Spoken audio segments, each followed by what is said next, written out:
It's the weekend, it's Mailbag, and I'm not Les Roberts, unfortunately. Les is having a week off to go and get a pedicure done. So I'll be your host for the next hour or so. Joining me today, we have got Kate Riley-James, Ed McCosh, and Matt Flusk. So we're going to go straight into the hot topics. I know Les doesn't like any messing around with the hot topic format. And the first, so because it's Derby weekend, your Everton player buzzer has to be an Everton Derby goal scorer. Oh God, are there any of them? So if you had any names prepped, throw them out the window because they probably haven't scored in a Derby. We all just shouting like two names then. Gonna get a round of Tim Cahills here, aren't we? Right. So the first question: what is the strangest weather you've ever experienced? Matthew Pennington. Oh, Matthew Pennington got in there first, I think. Ed? First of all, that's the strangest thing ever, that Matt Pennington scored in the Derby. It still does my head in. The strangest weather I've ever experienced kind of wasn't strange, but in context, it was really strange. My family was staying in a place called Malcesine, which is in Italy in the Lake Garda region. And Lake Garda is sort of in a basin, and there's sort of mountains beyond it. And then obviously the rest of northern Italy behind it. And where we were, it was beautiful and sunny. Beautiful and sunny, 34 degrees, perfect, still not a cloud in the sky. And what's really weird is that while this was happening, in the mountains just a few miles away, there was a massive thunderstorm raging for a solid 2 days. And about 100 miles away in Bologna, there was a hailstorm with hailstones so large they killed 3 people. Holy crap. That's how bad it was. And it was 100 miles away. And we're sitting there in the sun going, oh, this is nice, isn't it? Yeah. Might get a bit of rain later. Yeah. Meanwhile, people are dying. Hell is breaking loose, like just beyond our field of vision. And despite us being completely fine, that's the weirdest sort of weather system I've ever been involved in. That is quite weird weather. I've already made a mess of Les's format because I didn't ask you if you knew what hot topic that was based on. So do you know why that question came about? I assume it's Texas freezing over. It is Texas freezing over. Mm-hmm. So some might say hell. That's not for me to say. Matt, what about yourself? What's the strangest weather you've ever experienced? Nothing so glamorous as that. I've just got this memory from when I was a kid. I must have been like 5 or 6, of just being outside my house, and it was perfectly clear where we were. And on the other side of the road, it was pouring down with rain, and we were just stuck there watching it. Well, it's got to start somewhere, hasn't it? And apparently, on that particular day, it was Southport Road in Bootle. We were just stood there. The poor councillors staying on the other side of the road, and it's just pissing down on them. And I'm just like, is this Thatcher or what? Fair enough. Kate, what about you? Nice. New York for me, but then I think it's known for having like its own little kind of microclimate, really. So I flew out for work in like early March, so it's always a bit, hit and miss around that time anyway. Arrived in like full on Ugg boots and stuff, totally wrapped up, just getting through the airport and stuff. Got as far as Times Square before I went and checked in. It was 19 degrees. It was absolutely gorgeous, balmy. Woke up the following day to 2 feet of snow on the balcony of the hotel. Yeah. It was like, oh shit, I didn't pack for this. So yeah, just bizarre in that literally just in like 8 hours overnight, it can change so much. But if I lived in the States, I would definitely be like a weather chaser though. I think it's wicked. I love like full on fun. When you don't have to live there, like obviously. But yeah, I love the drama of it. I think it's class. Get yourself a little pickup truck and start driving through the Midwest, chasing tornadoes. Just like, what a way to go though. Why not? You're just going to go and chase it. Yeah. Why not? It's quite. I would imagine it's quite similar to supporting Everton. To be fair, the highs and lows of it. Yeah. I just know I don't like that idea. If I see a tornado, the last thing I'm thinking is, oh, you know what? I'm going to follow that. Let's see where it goes. Yeah. Wicked. Get as close as you can, and then I go, all right, yeah, that's too close. Get off. So, hot topic number 2. Have you ever tried to do something and found that you just weren't quite good enough for the task? Graham Sharp. Graham Sharp has scored an Oh, wait. absolute belter from 30 odd yards. Oh, now I don't think I know what the story is, though. It's hard to do something like that. Is this just the entire Tory government? It's not, no, but I mean that's a decent answer, to be fair. I think not quite good enough to be generous. Anyone Yeah, else? that's Anyone fair else shout, want to try actually. and have a stab at that one?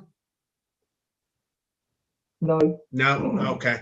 The answer is, of course, Wednesday night's Everton, in which they played relatively well, and they just came up wanting against what's probably the best team in world football at the moment. So, not much you can do about it. You just got to move on.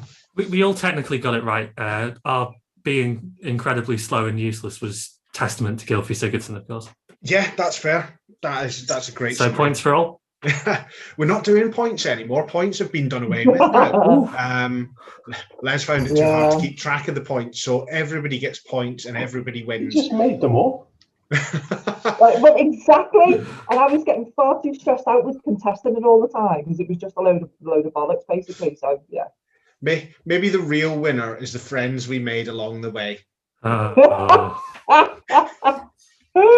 Speaking of bollocks. Go on then, Kate. What were you not good enough for? Mate, most things I've had a crack at in my life. If I'm completely honest with you, I don't think I can single out one particular thing. I think I'm just one of those people who I'm kind of like, I'm all right at most things, but I don't really kind of like excel at very much. Do you know what I mean? So yeah, but I mean, you know, it's quite hard to put into context. But I'll have a crack at most things, but I don't expect to be world class at it. I'm just trying to think if there's anything in particular that I've specifically had a go at and been rubbish at. I'm not the most girliest of girls, I'll admit to that. So like I watch these girls who just do hours and hours worth of like makeup tutorials and I still end up looking like the clown, and it's just like not for me. I'm a straight up middle of the road, like wash my face, stick a bit of foundation on, draw my eyebrows back in kind of girl. That's me done. So yeah, I don't know. I just don't think it's something I'm ever going to excel at. So that's probably it. Yeah. Ed? I mean, when I heard this question, I thought this would be the title to my autobiography. But I haven't written it because I'm, not quite good enough. When I was a kid, I was actually quite good at cross country, like quite good. I went to the state finals basically, and I thought this is a chance to actually be quite a good athlete.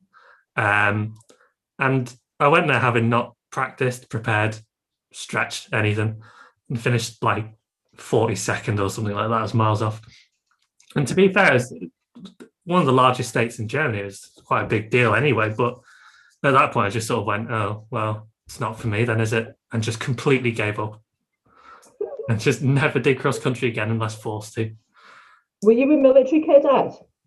MOD, but yeah, pretty much the same job. Yeah. Yeah, I got forced into doing athletics in Germany as well. Shit in it. It was all right when I thought I was decent at it, but as soon as they sort of go, oh well, you're okay, but you're not good. You just sort of go, all right then, see you later. Matt? It's a heavy question, this, isn't it? It opens up all forcing you all to self-evaluate yourselves. Happy Derby Day, everyone. How do you feel bad about yourselves and why? It's the best day to do it. We're all miserable anyway. Well, I'll admit I'm also crap at cross country and makeup. But I guess no one ever asked me. I used to just walk cross country because our cross country route was through the sandhills in Ainsdale, so it was an absolute killer. Like there was a place called Death Valley, which was just a big pit full of brambles and thorns, and you had to run through it. He just wouldn't let you go back in if you ran through it. So I was never quite good enough at that. But not quite good enough. I mean, technically, walking, you're still going across country. Yeah, exactly. You're still taking part. It's not the winning; it's the taking part that counts. I never understood cross country at senior school, right? I'm kind of assuming with our collective era, it's senior school, isn't it? My kids call it high school now because everything's so Americanized. But yeah, I would never understand high school, but then I was in Scotland, so. Or maybe it's not as lame then in that case. But like, I never understood the whole idea of that you were like locked down from like 9 o'clock in the morning till 3 or whatever, or 3 in the afternoon. But they let you just like piss off on cross country, just go, run. As long as you're running, you could just go wherever you want, freedom, enjoy it. I thought that was dead weird. It was the best way to get out of lessons, though, wasn't it? Join a sports team. Sure. I did it at primary school. I joined the chess team at primary school, so I would like get out of lessons and stuff. I still can't play chess to save me life. I've been in the chess club for like 2 years. I don't know how it works. I know the horses can go like 2 and 1. The horses. That's my chess knowledge. I am not good at chess. It sounds like a front, to be honest. It sounds like you all went, oh yeah, I'm off to chess club. Bottle of rum behind the sheds. To be technically, when I was in high school, I joined the snooker club, but the problem was the school didn't have a snooker club. It was a snooker club down the road from the school that was sort of played fast and loose with the licensing laws of serving minors. So we just go down there at lunchtime for a pint and not come back in the afternoon. Not that I condone, if there's anyone's kids listening to this, stay in school, kids, and don't miss double chemistry to go for a pint and play snooker. Yeah. Just don't do it. Don't do it. So here endeth the hot topics round with the 2 hot topics from the week, and we'll go straight into Ask Us Anything. And we'll start with our erstwhile host, Mr. Les, who has asked, what is the best shorts and socks combination for Everton? So he gave you a choice of white and white, blue and blue, or white and black for some reason, which I think was harking back to Martinez season 2, or other. So have we got an opinion on this, Kate? Yeah, it's blue and blue for me all day long. When I bought my kids the kit, they've had blue and blue as well. Just think it looks better. Just think it looks more uniform. Very aesthetically pleasing, isn't it? Massively. And I mean, if you can make some of our players look good, then winner. Fair. Matt? See, I'm a traditionalist. I like the white shorts and the blue socks, but I think if you can have blue and blue, you need to have hoops in the hoop socks. We don't have them enough. Just once every 10 years or so would be nice. White and blue hooped socks with white shorts. Blue shorts and blue hoop socks. A blue sock. If you've got to have blue shorts, yeah. Blue shorts and blue hooped socks. I like that. Socks, we do need more hooped socks. I think it's essential, to be honest. With a little amber trim. Oh yes. Oh, that'd be nice. Oh yeah, who threw that into the mix yesterday? Les threw that picture in, didn't he, of Alan Ball in the blue, white, amber, which is a mood in itself. I would like to see them throw that back. Yeah. Maybe Hummel can sort us out for next year. Actually, Tom Davis wearing that. Oh, imagine with his low. Yeah, Alan with his tucked in shirt and his low socks. That is a vibe. Ed, what about you? What's your preference on shorts and socks? See, I mean, I do love the all blue. I kind of feel like it's for special occasions, though. You know, we don't wear it too often. It's normally when we're playing away to teams in red, like United or Liverpool. But I kind of like the idea of black shorts, blue socks. I like the blue and black combo. Black shorts and blue socks. Yeah, I think it would work. I really do. That's bold. I'm happy to come in from left field here. Like, I mean, that's during the Martinez era, we had the shirt with like the sort of black collar, sort of trim thing. I liked that. I thought it was sharp. You know, I'm open to having that sort of thing again. Blue and black look a little bit of internationale. Yeah, I mean, you know, if we can't be good being us, we may as well look like someone else, right? Well, that's what Leeds do with Real Madrid, isn't it? That's why Leeds play in all white, so they could mimic Real Madrid. Yeah, it's going really well for them. A power play. Yeah. So Les did a poll on that on Twitter, and the winner was blue and blue. So if any representatives from Hummel are listening to this podcast for some reason, 70% of the 70 people who answered the question would like blue shorts and blue socks. I mean, if that's not an overwhelming mandate, I don't know what is. We've got a A smorgasbord of questions have come in from Donners here.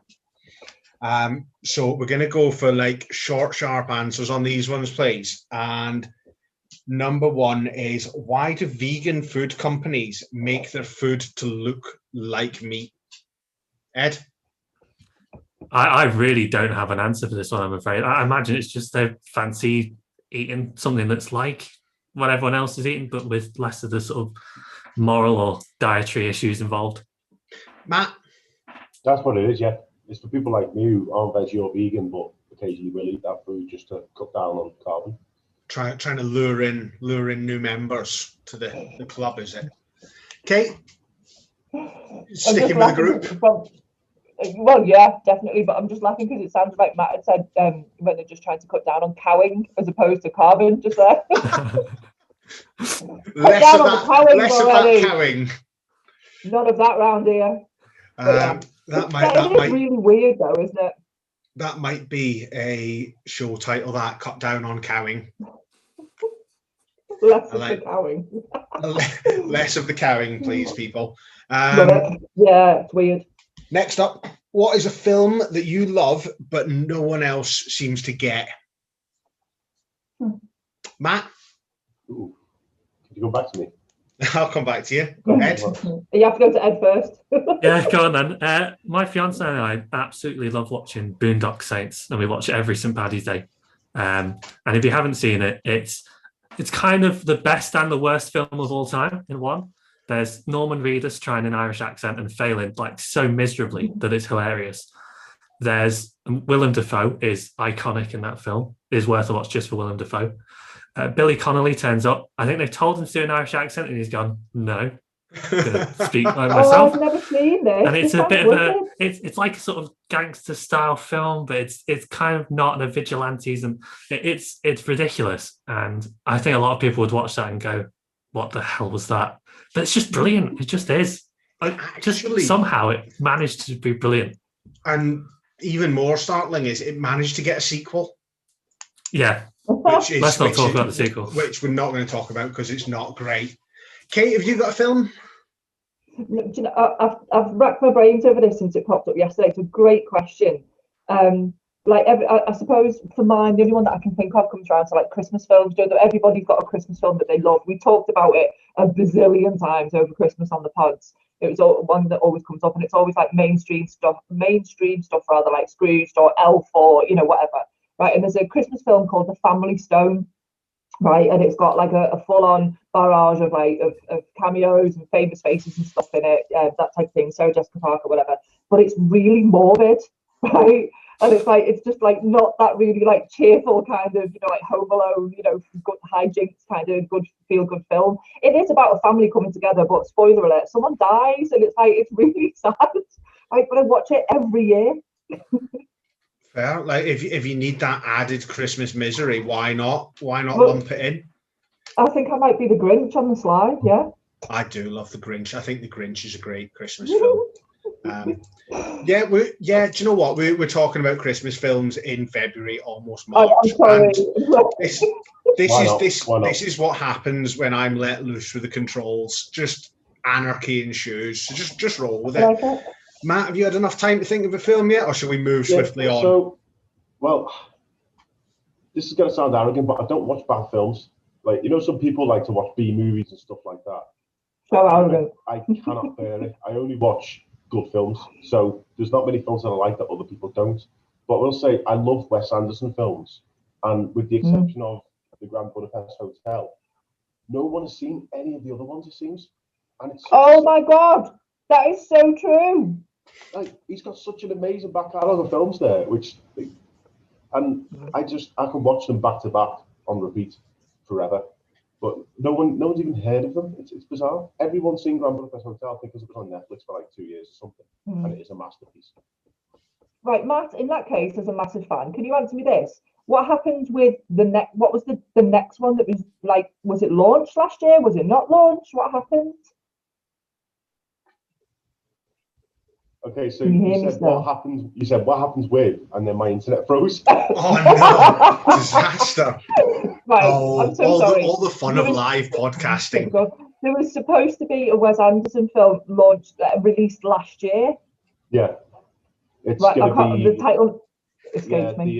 the French Dispatch. It's going to be later this Yes, year. the French Dispatch. Right, okay. Because Yeah. I had it lined up because it's like the cast looked phenomenal, and I realised, having watched the Grand Budapest Hotel for the first time last year, I know, I'm sorry, I'm late to the party, right? I realised that I put off watching Wes Anderson films for so long because I got him mixed up with Wes Craven, and I thought he was a really scary film. Oh wow! And I don't watch scary films, but the whole Wes Anderson aesthetic is incredible. I'm in 100%. Wes Craven, the Grand Budapest Hotel. Oh, Very mate. good. Really unhappy for that. Rounding off the quickfire answers, we're going to go with who would win in a fight, Airwolf or Kit from Knight Rider? Kit's a car. Yeah, but You can run people down. Isn't Airwolf a dog? no, that's Airbud. Airwolf Oh. is a helicopter. Don't you ever rip me for Wes Craven. What are you thinking of Airbud? Yeah, I was like, what the hell is Airwolf? Oh, God. I don't think a golden retriever would win in a fight with a sports car. I thought it was such a Unfortunately, strange question. I'm An gonna have intelligent sports car. I'm gonna have to go and hug Max after this pod because sorry, I'm just gonna throw a pen at the cat because he's trying to knock a mirror down. He's just being a big idiot. Yeah. So We'll watch that. who would win in the fight between the intelligent sports car or the intelligent helicopter? Can I just ask a question, because I don't actually remember Airwolf. I think it was around my time. I was born in like early 80s and that. But did Airwolf have a voice? Did it speak? I don't know. I'll be honest. I've never seen it. I'm just asking the questions. I'm getting out of things by like I'm doing no research whatsoever. I am the All quiz right. master. Right, I'm saying that Kit would win because he's got a sexy voice and because of Michael. Well, there you go. Sexy voices beat rotor blades, apparently. Any more, or should we just move swiftly on from this nonsense? Yeah, this is not one for my generation, I'm afraid. This is. Ed. Sorry. All I'll say is they're both getting beaten by Nightboat from The Simpsons. Yeah, If anyone remembers Nightboat. that is fair. Laura has asked 2 questions here. Well, one of them she's asked, and the other one she has shamelessly robbed from somebody else.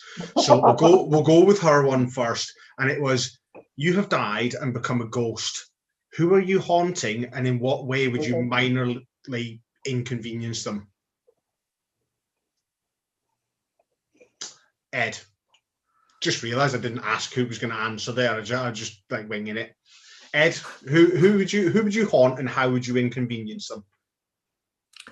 There's so many people you could inconvenience. I don't know. I think I'd just start easy. I'm hoping there's some sort of system where I can switch, but I'll start with Piers Morgan. And I'd just do things like just change his alarm so he's always 10 minutes late. Just little things like that. I think he'd snap. And for me, the pleasure would be seeing how long it takes. Just through minor inconveniences. Fair? No. Matt? Just one day, he's lying in a puddle of his own piss crying. And I'm standing over him as a ghost going, yeah, job done. Going to move on now. Matt, who would you haunt, and how? I'd either haunt Mike the Asher because he deserves it, or probably Virgil van Dijk, and I'd just sneak behind him every now and again and just go, How's your leg?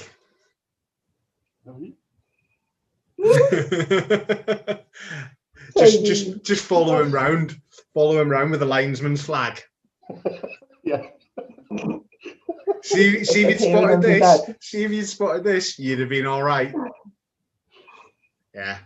Wow. Yeah. Kate, how about you? Who are you haunting, and why? How? I'm just gonna go old school and just say an ex-boyfriend who's an absolute dick.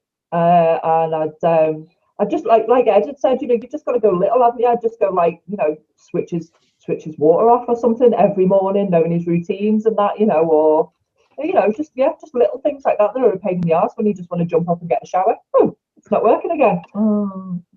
Little bits. Something really, really pathetic. Yeah.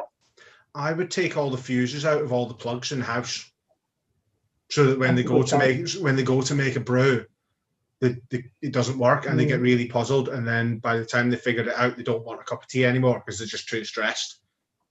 I like it. I saw a great one a little while ago. I think it was in the States, where like somebody had come home from college or whatever, and they'd moved everything in their parents' house like 3 inches to the left. So like the sofa, the side tables, the tele. So you're walking into stuff. So you'd walk down the hallway, and ordinarily just could learn behaviour. You'd turn to walk a different way, then you'd walk into furniture. I love shit like that. And I love it when people change like family photographs and put like Vladimir Putin and stuff in and see how long it takes for people to notice. Shit like that's brilliant. That's a good one. Right. The second of Laura's questions, who we're not going to give her the credit for this one. We're actually going to give the credit to the person who came up with the question, who is Henry E. Pankey, or Hank to his friends. You're locked in a basement with a gorilla, a bear, and a lion.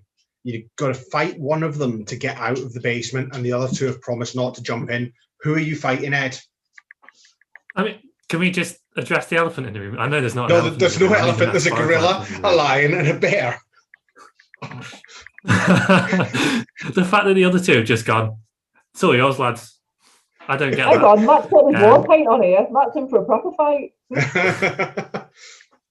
Are the other two in the corner going, yeah, like that, and just cheering you on? Was it a bear, lion, and gorilla? Yeah. That's I mean, yeah, I think I've lost either way. Let's not mess around here. I don't think I've got a chance, but I'll say the bear and just sort of try and go toe to toe. Yeah, Matt. Yeah, I'd say the bear as well. I'd just distract it by throwing some beets. Because bears love beets. Bears eat beets, yeah. Yeah, that is a fact. Fact. Kate, who are you fighting?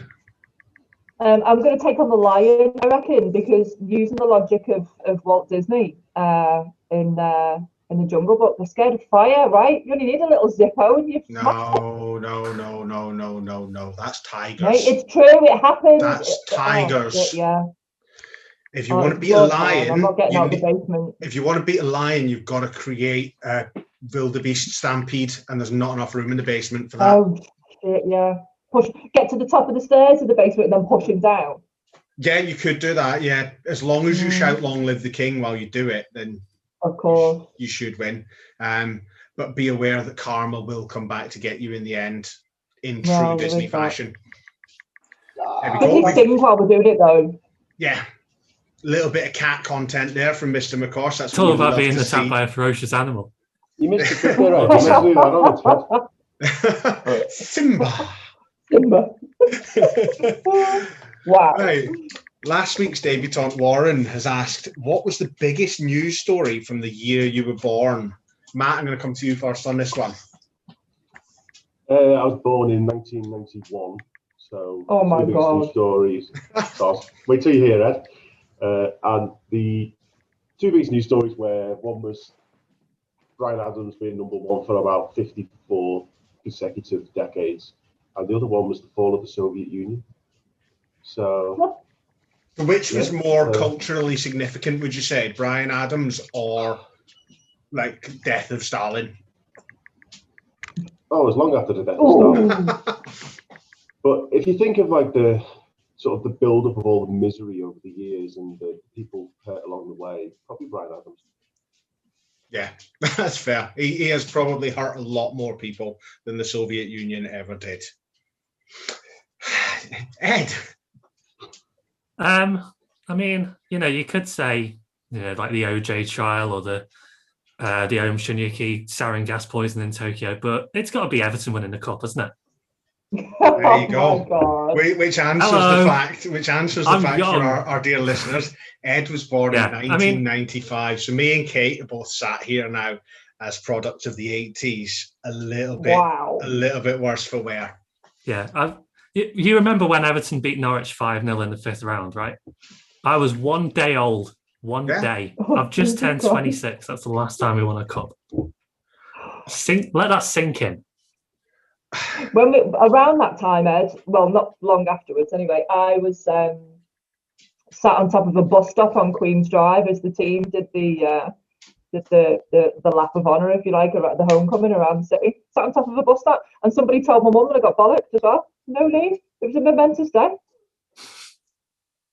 Gutted. Go on then, Kate. Gutted. What's yours? Let me take you back to 1982. What a year! What a year! 1982. Falklands War started. Michael Jackson released Thriller, no less. Oh, funny he wasn't an alleged pedo. And the most important thing, Epcot opened. Epcot's wicked. But the most important thing that happened in 1982 was the beginning of the era of the young ones. I give you Rick Mail and Aid Edmonton. Yes. That's a good event. Brought a lot of joy to people in troubling times. So mine from 1985, there's not really a lot of great events of 1985. The Rainbow Warrior sank. Gorbachev became the Soviet leader. And on the day I was born, Scotland beat England at Hampden Park and Richard Gough scored the winner with a header. And my dad nearly missed my birth because he was in the pub with my uncle watching the football. So there you go. No. That happened in 1985. So we'll move swiftly on now because us old timers need to have a cocoa and get to bed soon.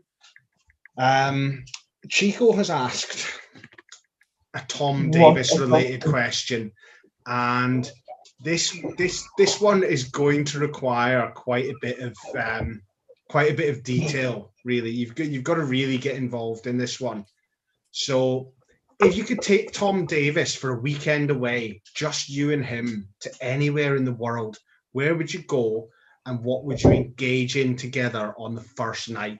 Kate, I know you've been looking forward to this one, so the floor is yours. I feel as if it might be a little bit predictable. He's a fit young lad, footballer, world at his feet, can afford to whisk us off wherever the hell we want to go. I mean, the world is quite literally our oyster. But, building on what we know from Tom, from his profile, his public persona, then Keith, I feel as if you've just missed me build up there. That was epic. I was removing pesky animals. Unreal. This is important stuff. This could actually happen. Do you know that? This could really happen. Anyway, we're hitting up Paris Fashion Week. So, hopefully, knowing Carlo, probably be mid-afternoon, maybe early. Yeah, I reckon early training on a Friday. 5 o'clock flight out from Liverpool, jet over to Paris, go get checked in, and then we're hitting up some serious fashion show action so that we need to be photographed basically as soon as we get there so people know who we are and what we're about. And knowing Tom from Tom and Don Do New York, we're gonna look the shit. And then we're just and then we're doing the circuit basically. And the cool thing about it is, because I'm probably old enough to be his mom, the whole media frenzy will be about like, who's this older woman? Is it his mom? Is it a mate? Oh my God, are they together? And then that's it. Then we're just pointing it off the papers basically.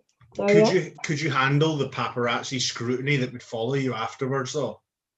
Oh mate, having been the paparazzi, I'm ready for it. I'm fine. You would be getting papped left, right, and centre. Matt, where are you taking Tom, and what are you doing with him? I think I just take him somewhere like Seoul, or somewhere cultural, interesting, with a bit of weird underground stuff. Maybe go see some like underground kickboxing or something like that. Yeah.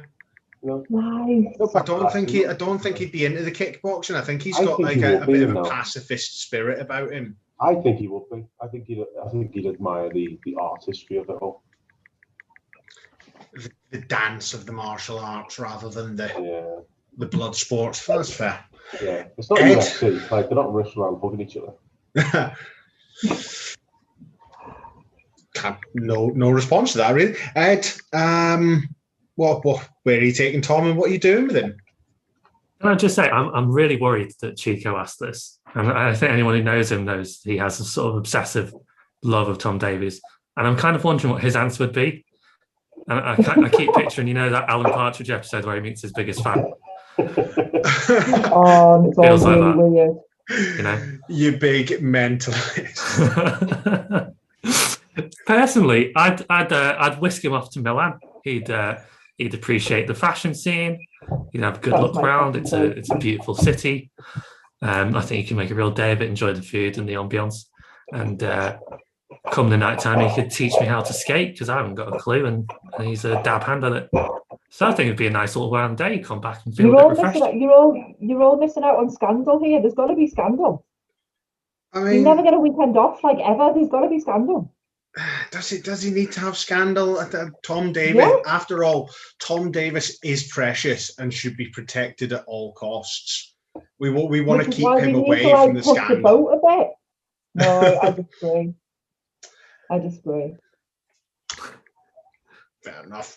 Right, we've had a late question come in this morning from Vicky, who has asked, "What's for tea?" And I love this question because it doesn't matter. Like, if you've even got anything planned, it makes you think about what you're going to have for your tea, and it can put some structure in your day. So, Ed, what is for tea?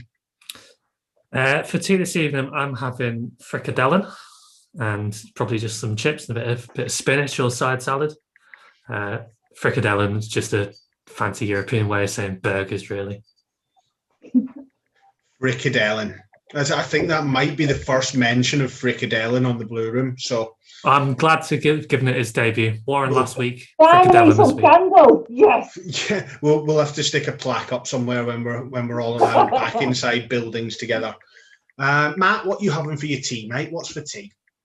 Misery, I guess. Yeah. Just misery and rum, isn't it, tonight? Nice. Yeah. I'll just go for something small. I think maybe some tortellini, something like that. Side salad, bit of balsamic, red pesto. All these side salads are all so healthy, aren't you? Kate, what are you having for tea? What's on the menu? Hell no. There would be no salad in this house. I'm sorry. Absolutely not. No. I've actually done quite a lot of cooking this week as well. My best mate is a chef, which is awesome. And rather than just bringing me food like she usually does, because she teaches online classes and stuff, she's actually just given me all of the ingredients and stuff, and then given me the recipes and that. So big shout out to Bakery Catering Company and Cookery Academy. So I think left over we've got stuff to make our own crumpets, which is wicked, by the way. That's just a science class. We've got to make some spring rolls, and we've got some beef in black bean and rice as well to make tonight. So yeah, all from scratch, which is wicked. Lovely stuff. In my household this evening, I think I'm going to be having a pasta bake with all manner of continental cured meats, because why not? Gosh. Do love a good charcuterie, and it's even better when you throw it in with some other cheese and pasta. I've got to say, Keith, I really appreciate how you've really classed up this mailbag by the use of both charcuterie and smorgasbord. Just two magnificent words. Yeah, bring in the culture. Right, smashed it. Bring in the culture. With it being Derby weekend, Michael Blakey has asked, Copites, what's the worst type? Everyone has a worst type of Copites. Matt, just for the YouTube video, when this eventually does go on, can you just show the camera your T-shirt there? For anyone that doesn't watch YouTube and just is listening on the podcast, Matt has a T-shirt that says "Throw them all in the Mersey," which is just fantastic game day attire, I think. So, Ed, what's the worst type of Copite? Oh man, there's a smorgasbord. Get that one in there again. Of Copites. I think the worst ones for me are the ones who seem to think that they've ever gone through some sort of hardship, like ever, in their entire lives. Like going, remember when we survived the Hodgson era? It's not a bloody era. It was 6 months. Yeah. I've had colds longer than the Hodgson era. He got sacked in October, did he not? It wasn't long, and they finished sixth that year. Yeah. Fuck off, lads. Come on. Yeah. They've not had any hardship whatsoever. and they're really desperate, these types of cop-outs, to feel like the team has battled from some incredible underdog situation. They would have been unbearable, even more unbearable than usual, if they had won the league this year, and I really don't think they will. If they do somehow win the league, and they'll go, oh, we had a million injuries and everyone was walking wounded and everyone called us off, and we did it because we're Liverpool, the greatest. Mersey immediately. Yeah. Matt, what's your worst type of cop-out? I wouldn't even say it's a worst type. It's a worst individual, and it's YouTube's very own Norman Bates. That young kid, like, where's he come from? And Mum, Endo scored. How was brilliant. How are they not onto him? I mean, do you see that video of him when they're talking about which is the most, which club represents the city? And he's there, they're like, what's the name of the city? There you go. As if that's like a clever response. And it's like, yeah, just an how absolute. did anyone click onto that channel? I mean, they've got a wealth of decent media to watch. I mean, they are cop-outs, but some of the YouTube channels and podcasts and stuff are quite high production values. So why the hell are people watching some little, like, oddball sitting on his bed, bouncing on his bed and running into his mum's room to tell her about a goal that didn't exist? It's just, I can't get my head around it. I just can't. Yeah, So, he's just, yeah, get him in, launch him right in, no life jacket. Kate, who's your worst cop-out type? Or you can go for an individual as well if you want. Les doesn't like individual names on here, but he's not in charge this week, so we'll just play. We'll play fast. We'll play fast and loose with the rules. I'm not getting to do this again. It's like we've got the substitute teacher, and they're just coming and going, "What are you lot learning?" Just put a video on. Just do what you want. I'm going to read my paper and do my crossword. I love it. The worst kind of cop. Well, first of all, the worst kind of cop out are the ones that make Ed swear. I've never heard Ed swear before. Never mind twice in one podcast. That was amazing. So clearly they are very bad people. Very bad. The ones I can't get over, I'm in the minority. Like a lot of Evertonians are in their family, in that I'm the only blue, but then obviously my next generation, my kids are as well. But like the banter with me stepdad and stuff over the years, he just could never ever admit when they were shit. He just would. There would always be an excuse. There would always be, oh yeah, but it's this, and but it's, and all right. So they've been amazing for years, but there's still been times, there's still been odd performances, and obviously the run of form recently just can't admit that they've been shit. It's just, oh yeah, but it's because of this, and because no, you were just shit. You just didn't you were just shit. Doesn't matter about all the other things, just admit it. And they're the worst ones. I think one of the best things about being an Evertonian, and it's probably because it's been so consistent, is that we can just go, oh yeah, we were shit. Yeah, it's about time, I think, that cop-outs learned that goading Evertonians is like shoving a lemming off a cliff. It's happening anyway. We know we're gonna just implode. You don't need to push the buttons. We've done it ourselves. We are unparalleled in our ability to wind ourselves up to the point of complete catastrophe. They don't need to do anything. They just need to sit back and enjoy. Yeah, it harks back to the old expression: nobody hates Everton more than Evertonians. We are like the crown princes of self-loathing. Mm-hmm. So to wrap up this week, we're going to have a little bit of a mini 11s type thing, and we're going to call it mini Vs because it's a 5-a-side question has come in from Mark, and he has said, what would be your ultimate Everton 5-a-side team, but you have to play in the lineup? So you're picking 4 players plus yourself to beat everyone else's team, and I will decide who's got the best team. Kate, you can go first on this. Right. I like your approach that you mentioned to me off air beforehand. So please explain your thinking and then give us your team. This will be really quick, with absolutely no finesse to it whatsoever, right? I'm sticking Godfrey in goal, and it'll be me, Tom, DCL, and Holgate. And yes, I'm going to be playing right in the middle of it. No explanation needed, really. Right. So, I mean, you know, if I had a choice, that's what I'd be doing. However, having actually put a bit of thought into it, I had to write this down. I would go. We've got to put Big Neville. I mean, you know, if it's ultimate toppies, you've got to put Neville Southall in goal, right? I'm going Weir, Arteta, Rooney, and me. Force to be reckoned with, I reckon. And I mean, young Rooney, when he come in and he was hungry and he was a bit of a knobhead. That's where we are. That's a good little five-a-side team. That go with that, Matt. Not quite FC sexy, but it'll do. I did like you being like surrounded by FC sexy, So did I. like a jar full of hot dogs. There's your podcast title. I'm definitely not allowed to do this again. Oh, Matt's going to be so disappointed in me.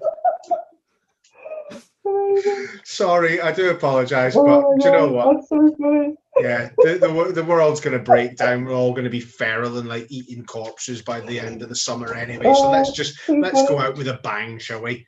Matt, go on, give us your five-a-side team. So, police responsibility. So I'm just sticking myself at the back and goal. I've got Distan in front of me because he's got pace sweeping up. Peter Reid just in front of him because he's Aggie. And then I've got Kale and Trevor Stephen, sort of in sort of the wide bits, with Kale drifting in more, and Trevor Stephen just sort of buzzing around everywhere. That's a solid lineup. Ed, who's your team? I'll be honest here, I'm a bit thrown when you said that my team had to beat the other teams, because I was thinking I would pick a team so shite that I wouldn't look hugely out of place in it. So I was going to do like Aspen Barton, Mark Ottiger, you know. I mean, you don't have to win. Like we have said earlier, is the taking part that counts. So if you want a terrible V, go for it. No, I'm thinking now. I mean, you know, I'm getting a couple of players who are really used to playing small-sided. So I'd have Bernard and Balassi in there. They play that sort of playground type football. So I'll have them in as the experts. I'm going to stick Big Nev in goal because he could save a plane coming out of the air. And I'm going to say Gary Lineker as well.